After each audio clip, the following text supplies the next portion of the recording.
अस्सलाम वालेकुम स्टूडेंट्स, आज हम एडजेक्टिव्स के बारे में पढ़ेंगे। ये एडजेक्टिव में सबसे पहले हम लोग क्वालिटी, इसकी मैंने कुछ ये लिखी हैं, पॉइंट्स लिखे हैं, उसको पहले देख लेते हैं। Quality, quantity, size, shapes, shapes के बाद कलर्स, काउंटिंग, मटेरियल और फिर नेशनैलिटीज़। अब मैं आपको बताऊंगी कि ये मैंने क्यों लिखे हैं और इसका क्या मकसद है। पहले सबसे कि किसी भी पर्सन की क्वालिटी, किसी थिंग की क्वालिटी जो उसकी ज़ाती खूबी होती है उस वो एडजेक्टिव आते हैं। जैसे किसी का खूबसूरत होना, बदसूरत होना, किसी का ब्रेव होना, किसी का वाइज होना, रिच होना, पुअर होना, ये सारी उसकी क्वालिटीज़ हैं। जैसे ये पेंसिल मेरे हाथ में है, इसको देखें, इसकी पहली क्वालिटी ये है कि ये देखें जी, इसकी क्या क्वालिटी है पहली, कि ये ब्यूटीफुल है। इसकी आप अगली भी इसको लिख सकते हैं, ब्यूटीफुल भी लिख सकते हैं। इसकी पहली क्वालिटी कि ये देखें, मैं लिखने लगी हूँ ब्यूटीफुल। इसकी पहली क्वालिटी ये ब्यूटीफुल है। और ये पेंसिल किसके लिए इस्तेमाल होती है, आप सब जानते हैं, मैं भी जानती हूँ कि ये लिखने के लिए इस्तेमाल होती है। तो ये भी इसकी एक क्वालिटी है कि टू राइट विथ, कि इसके साथ लिखा जाता है। ये इसकी दूसरी क्वालिटी है, यानी ब्यूटीफुल एक, और उसके बाद ये टू राइट विथ, कि इसके साथ हम लिखते हैं, ये इसकी क्वालिटी।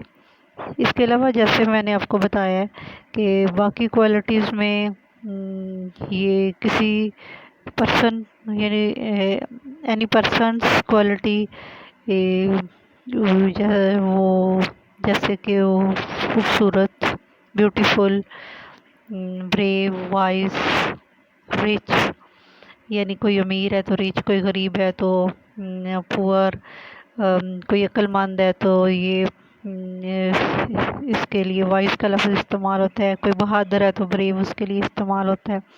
ये सारी उसकी ज़ाती जो किसी बंदे की होती है, इंडिविजुअल क्वालिटी है ये किसी भी चीज़ की। तो ये ब्रेव, वाइज, यानी किसी पर्सन की इंडिविजुअल क्वालिटी जो है ये एडजेक्टिव्स में आती हैं। ये पहली सबसे ये चीज़ है एडजेक्टिव्स की। यानी रिच एंड पुअर, ये भी क्वालिटी है किसी पर्सन की। ये ज़्यादा कोई थिंग तो नहीं रिच या पुअर हो सकती, पर्सन ही हो सकते हैं। हम देखे पहले पेंसिल की मैंने लिखी है, मेरे हाथ में जो पेंसिल है उसकी लिखी है। उसके बाद नेक्स्ट पे चलते हैं। क्वांटिटी के लिहाज से क्वांटिटी होती है मिकदार, जैसे केजी, मीटर, और ये टन, मेट्रिक टन, ये सारी जो हैं ये क्वांटिटीज़ में आती हैं चीज़ें। डज़न यानी दर्जन, 5 दर्जन, 10 दर्जन, ये सारी जो है क्वांटिटीज़ होती हैं। जैसे ये मेरे हाथ में पेंसिल है तो ये इसकी क्वांटिटी क्या है कि 1 है। ये दिस इज़ अ 1 पेंसिल, ये 1 पेन, ये इसकी क्वांटिटी है। आगे साइज़ पे जब देखें तो साइज़ बिग किसी चीज़ का, स्मॉल, जैसे ये पेंसिल की मैं पहले लिखने लगी हूँ कि ये लॉन्ग है जो मेरे हाथ में। उसके अलावा जो है स्मॉल साइज़, किसी चीज़ का स्मॉल साइज़, किसी चीज़ का बिग होना, किसी चीज़ का लार्ज होना, डेप्थ उसकी उसकी यानी मोटाई, चौड़ाई, लंबाई, ये सारी चीज़ें जो होती हैं, गहराई, ये सारी चीज़ें जो हैं इसमें आती हैं, साइज़ में आती हैं, जो एडजेक्टिव्स की एक डेफिनेशन है। उसके बाद आगे शेप्स। शेप जब सबसे पहले मैं पेंसिल के के लिहाज से इसको डिफ़ाइन करूँगी, इसके कि ये राउंड शेप है, इसकी गोल है ये, तो राउंड। फिर इसके बाद दुनिया की जितनी शेप्स, ट्रायंगल, स्क्वायर, ये उसके बाद स्टार, ये इसके बाद कौन, ये यानी जितनी भी दुनिया की शेप्स हैं, हर चीज़ जो है किसी न किसी शेप में पैदा हुई है, तो वो उसकी शेप जो है वो उसमें आती है, एडजेक्टिव्स में आती है कि वो एडजेक्टिव है। ये जैसे देखें स्क्वायर, ट्रायंगल और यानी मैथ में जितनी हम लोग शेप्स पढ़ते हैं, इसके अलावा जितनी शेप्स हैं ये सारी की सारी एडजेक्टिव हैं। उसके बाद आगे अगला शेप में मैंने लिखने लगी कि ये स्टार, यानी स्टार भी एक शेप है।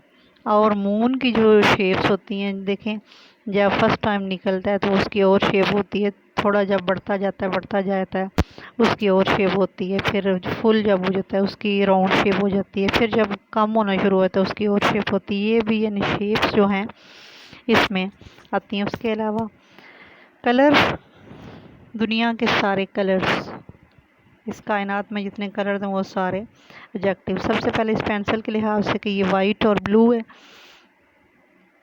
तो ये मैं बताऊंगी कि ये इसके कलर, ये पेंसिल के कलर्स के हिसाब से डेफिनेशन ब्लू है, वाइट है।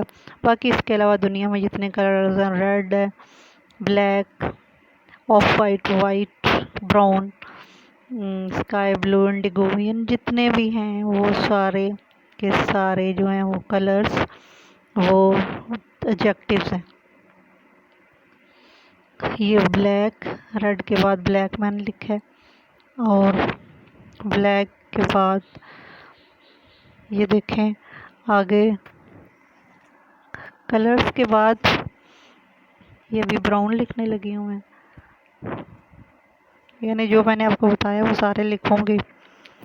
तो ये यानी जो लिखे हैं वो भी, जो नहीं लिखेंगे वो भी सारे कलर्स जो हैं, जो आपके जहन में है, जो जिधर आप बैठे हुए हैं ये वीडियो देख रहे हैं, इर्द गिर्द आपको जितने सारे कलर्स नज़र आ रहे हैं, जितनी शेप्स नज़र आ रही हैं वो सारी की सारी हैं। उसके बाद काउंटिंग पे आते हैं, 0 से लेके 1 2 3 मिलियन, बिलियन, ट्रिलियन, ये सारी जो काउंटिंग है ये सारी की सारी एडजेक्टिव्स है।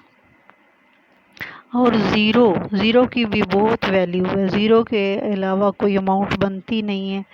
यानी 1 के साथ लगाएं तो 10 बन जाता है, डबल ज़ीरो लगाएं तो 100 बन जाता है। और आगे इस तरह मटेरियल्स पे चलते हैं, तो ये रबर मटेरियल है, वुड, मिल्क, वाटर, जिससे आगे चीज़ें बनती हैं वो सारा मटेरियल है। जैसे ये मेरे हाथ में पेंसिल, ये प्लास्टिक की बनी हुई है, तो ये इसका मैं बताने लगी हूँ कि ये मटेरियल के लिहाज से इसकी डेफिनेशन ये बनती है कि it is made of plastic, would, gold, silver, milk, water, ये सारे जो मटेरियल्स हैं ये सारे के सारे इसमें एडजेक्टिव्स में आते हैं। आगे नेशनैलिटीज़, ये यानी इस पेंसिल के पहले बताऊंगी कि it is made of Pakistani, यानी ये मेड ऑफ पाकिस्तानी, ये पाकिस्तान की बनी हुई है। तो ये पाकिस्तानी, इंडियंस, अमेरिकन्स, यानी जो जो भी जिस जिस कंट्री में रहता है वो उसकी नेशनैलिटी है, और ये नेशनैलिटीज़ सारी की सारी एडजेक्टिव्स हैं। तो ये देखें पाकिस्तान, फिर इंडियन, इंडिया में रहने वाले लोग, इंडियन, फिर अमेरिका में रहने वाले लोग, यानी सारे कंट्रीज़ की नेशनैलिटीज़ लिखी तो नहीं जा सकती, लेकिन मैंने एग्जांपल्स के तौर पर सिर्फ 2-3 लिखी हैं, आप इनको ज़रा गौर से देख लें। तो ये सारे के सारे इसमें आते हैं, ये नेशनैलिटीज़ इसके एडजेक्टिव की डेफिनेशन में आते हैं। अच्छा, फिर अब दोबारा से थोड़ा सा देख लेते हैं कि एडजेक्टिव यानी इसको उर्दू में इसमें सिफ्त कहते हैं। इसकी कुछ हैं qualities, quantity, size, shape, colour, counting. उसके अलावा काउंटिंग के साथ नीचे मटेरियल, मटेरियल के बाद आगे नेशनैलिटीज़, ये सारे। थैंक यू नाजरीन, अल्लाह हाफिज़ for watching my channel. Once again thank you, subscribe करें।